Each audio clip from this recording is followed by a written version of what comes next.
Are the fun অরিজিনালসে আজকের প্রথম গল্প, লেখক শুভায়ন বসুর লেখা গল্প অবলম্বনে জিঘাংসা।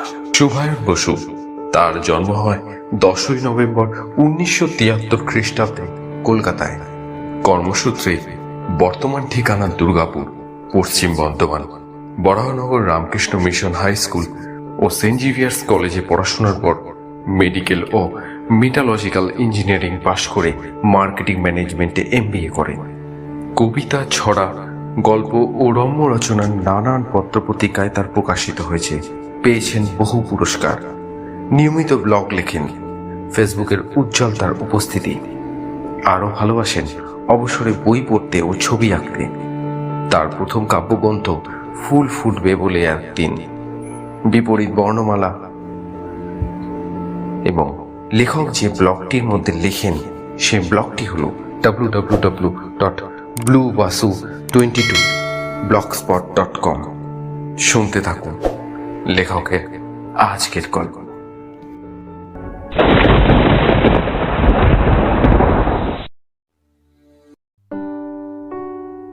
বিতানের টিন এজ হার্টথ্রব শ্রাবণী, ওর জন্যে বিতান একেবারে দিওয়ানা, কিন্তু মুখ ফুটে বলার সাহস নেই।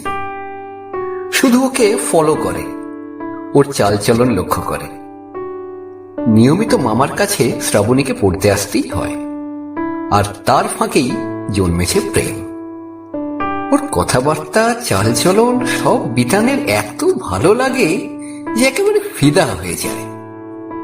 ওর মনে হয়, ইস, শ্রাবণী যদি সত্যি সত্যি ওর প্রেমিকা হতো। কিন্তু তা যে হবার নয়। হঠাৎ মামা এসে পড়ায় ওর টনক নড়ল। এ কথা সে কথার পর শ্রাবণীর প্রসঙ্গ উঠল। বিতান জিজ্ঞেস করলো, আচ্ছা মামা, শ্রাবণী আসছে না কেন? মামা বলল, সামনেই ওর পরীক্ষা, তাই। ও মামাকে চুপ করিয়ে দিল। সব কাজ সেরে সন্ধেবেলায় শ্রাবণীর বাড়ি গেল বিতান। ওর বাবা ডাক্তারের কাছে আর মা দোকানে গেছে। এরকম অযাচিত সুযোগ কি ছাড়া যায়? কিন্তু ওর বাড়ির কাছে এসে দেখে বাড়িটা একেবারে অন্ধকার। একটা মাত্র ঘরে একটা টিমটিমের ল্যাম্প জ্বলছে। দ্বিতীয়বার কলিং বেল বাজানোর পর দরজা খুলে শ্রাবণী এলো। মুখ চোখ অন্যরকম। যথাসম্ভব নিজেকে স্বাভাবিক রেখে অবাক হয়েও জিজ্ঞাসা করলো, কি ব্যাপার বিতান, তুই? হ্যাঁ, আমি বলছিলাম যে তুই পড়তে যাচ্ছিস না? বলতে শ্রাবণী চুপ করে রইল। কিছু বলতে গিয়েও যেন বলতে পারল না। এই অন্ধকার পরিবেশটা কেমন অস্বস্তিকর লাগছিল বলে বিতান আর বেশি কথা না বাড়িয়ে ক্যাডবেরিটা ওকে গিফট করে চলে এলো। ও অবশ্য খেতে চাইছিল না।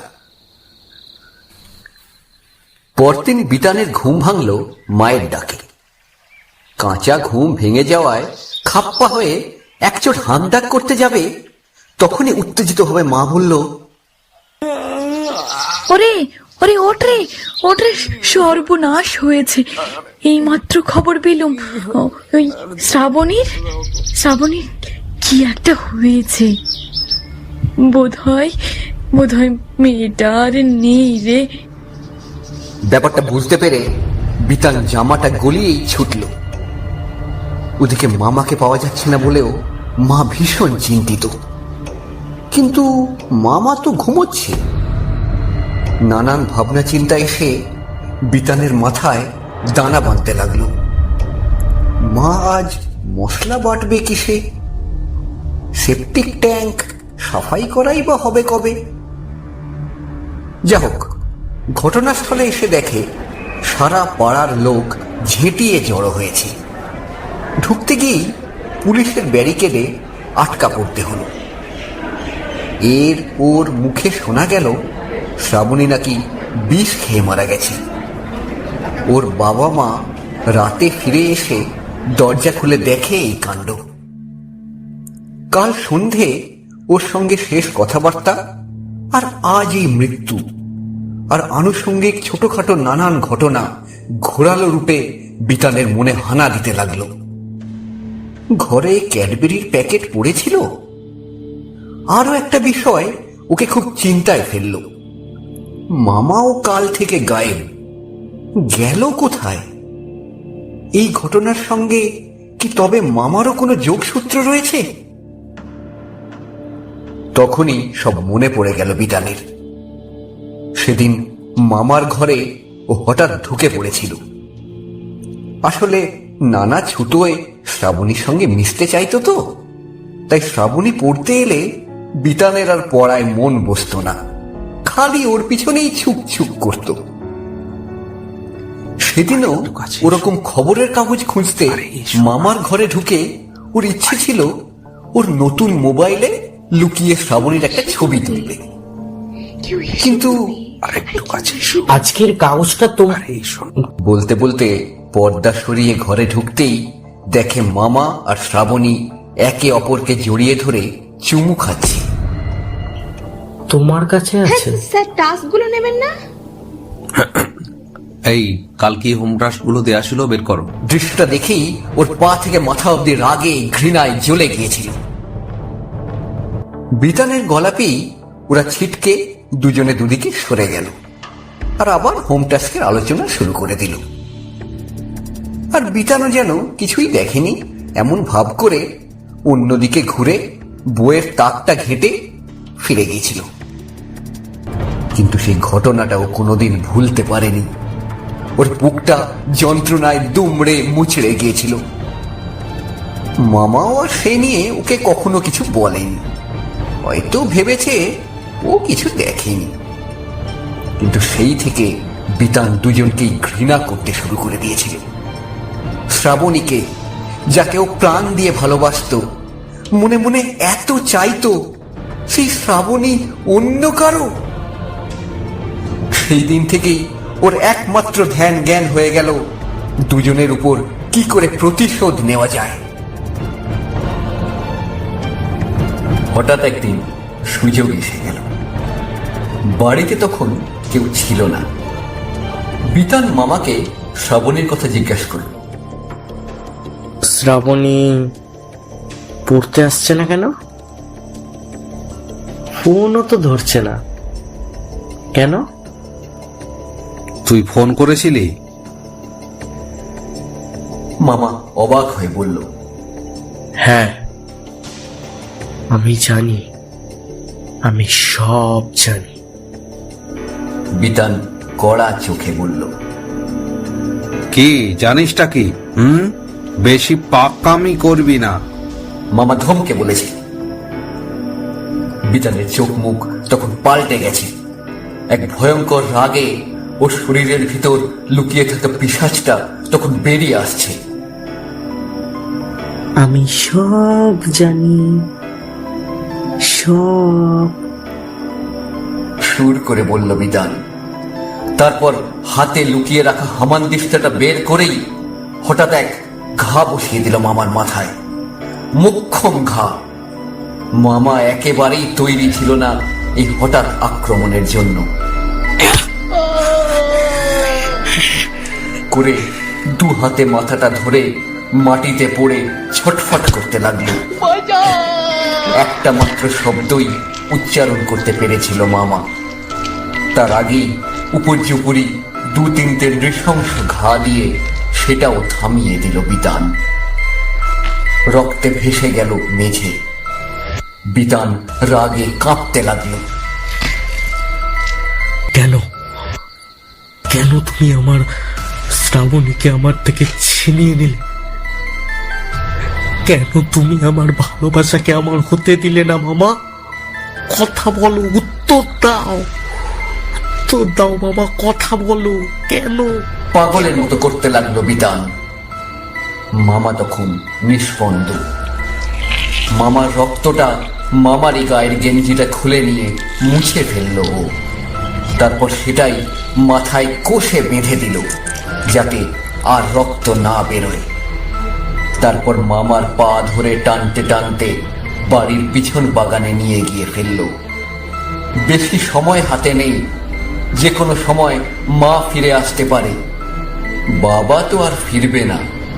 বছরখানেক আগেই একবার মায়ের গায়ে হাত তুলেছিল বলে হাঁফাতে হাঁফাতে বিতান উঠে পড়ল সেপটিক ট্যাঙ্কের উপর। ঢাকনাটা খুলে পাশে রেখে দিল।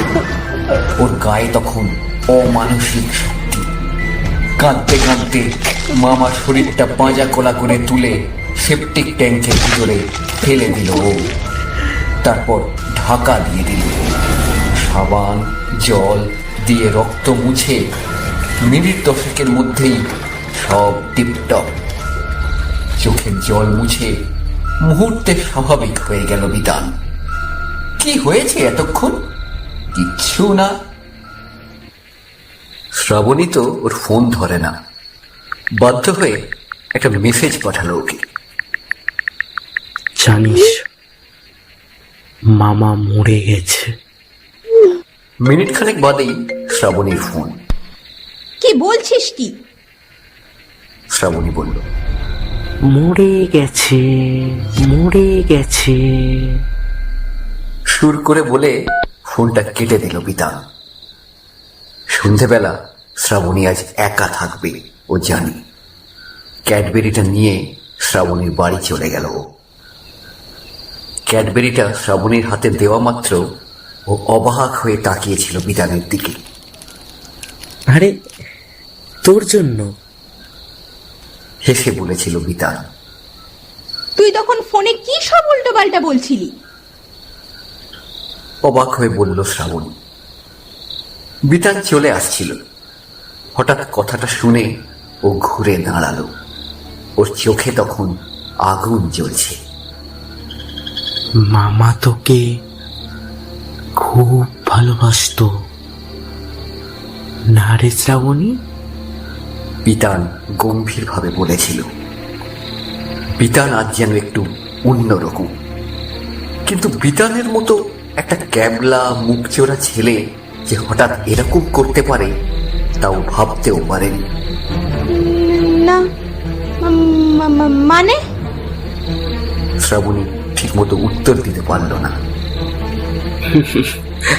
আমি জানি। বলতে বলতে আবার ঘরে ঢুকে দরজাটা ভিজিয়ে দিল বিতান। ওর হাব ভাব দেখে ভয় পেয়ে একটু পিছিয়ে গেল শ্রাবণী। ঘরে সে একা। বোকাটা কি করতে চাইছে? কি কি জানিস তুই? কি বলতে চাইছিস? শ্রাবণী রেগে বলল, তুই জানিস না আমি কত দিন ধরে? তুই জানিস না? না বলতে বলতে বিতান শ্রাবণীর ওড়নাটা ধরে টান দিল। ওটা খুলে ওর হাতে চলে এলো। বিতান, কি করছিস তুই? চলে যা, চলে যা এখান থেকে। চিৎকার করে উঠল শ্রাবণী। তুই আমাকে ঠকালি? তুই তুই আমাকে ভালোবাসিস না?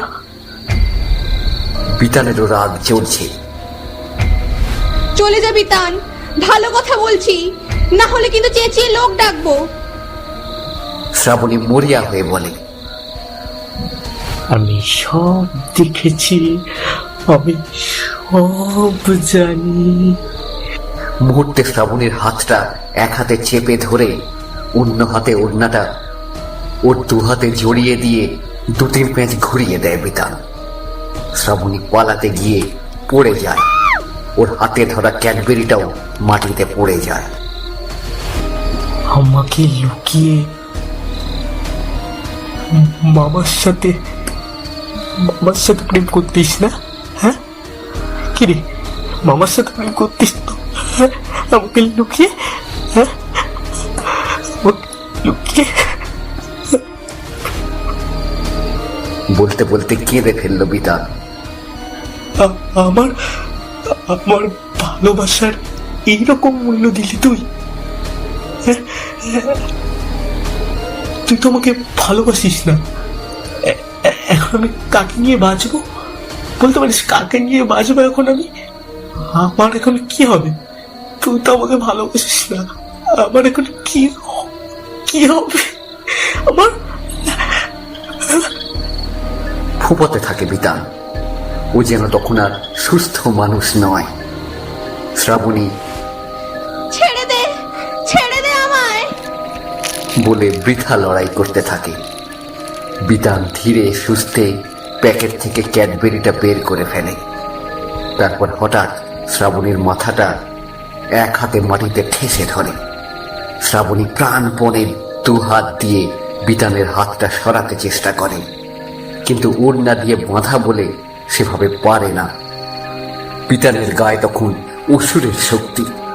ও শ্রাবণীর বুকের উপর চেপে বসে এক জান্তব আক্রোশে জোর করে হাঁ করিয়ে ক্যাডবেরিটা চেপে চেপে ঢুকিয়ে দেয় মুখের মধ্যে। খা, কত খাবি? খা খা। হিসিয়ে বলে ওঠে বিতান। আমাকে তো ভালোবাসলি না কখনো। আমার দেওয়া এই ক্যাডবেরিটা অন্তত খা। এই ক্যাডবেরিটা খা। তুই ক্যাডবেরি ভালো খাস না? হ্যাঁ, এই ক্যাডবেরিটা অন্তত খাওয়া দেওয়া। কাঁদতে কাঁদতে বলতে থাকে বিতান। ও তখন এক হিস্টেরিয়াগ্রস্ত সাইকো কিলারে পরিণত হয়েছে। ওর ভয়ঙ্কর রূপ দেখে শ্রাবণী আপ্রাণ চেঁচাতে চেষ্টা করে, কিন্তু গলা দিয়ে ওর আওয়াজ বেরোয় না। মুখটা ক্যাডবেরিতে বন্ধ, শ্বাসও বন্ধ হয়ে আসছে। আমার কাছে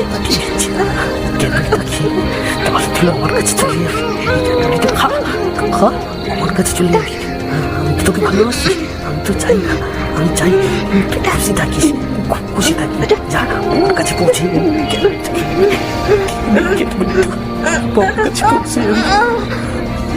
বিতানের সঙ্গে আর পেরে ওঠে না শ্রাবণী।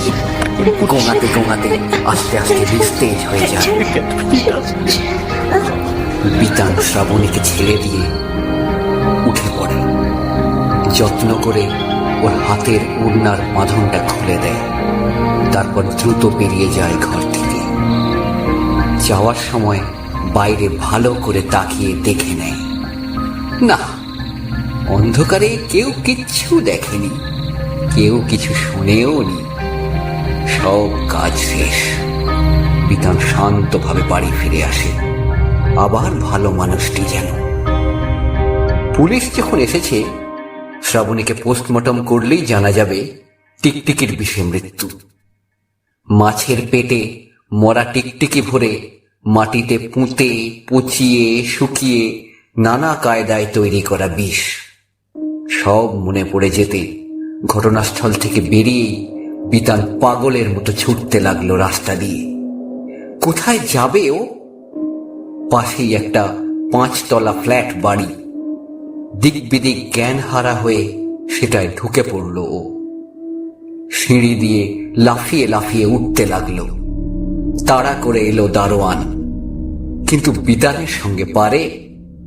বিতান উঠে পড়ল ফ্ল্যাট বাড়িটার ছাদের কার্নিশের উপর। কার্নিশ ধরে হাঁটতে লাগলো। মোবাইলটা ঝুপ করে হাত থেকে ফেলে দিল ও। নিচে পড়ে চূর্ণ বিচূর্ণ হয়ে গেল ওটা।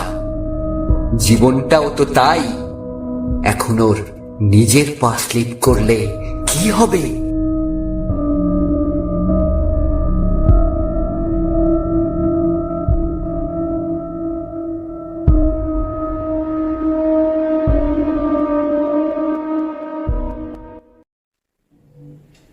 কি করিলে বলো পাইব তোমারে, রাখিব আখিতে আখিতে।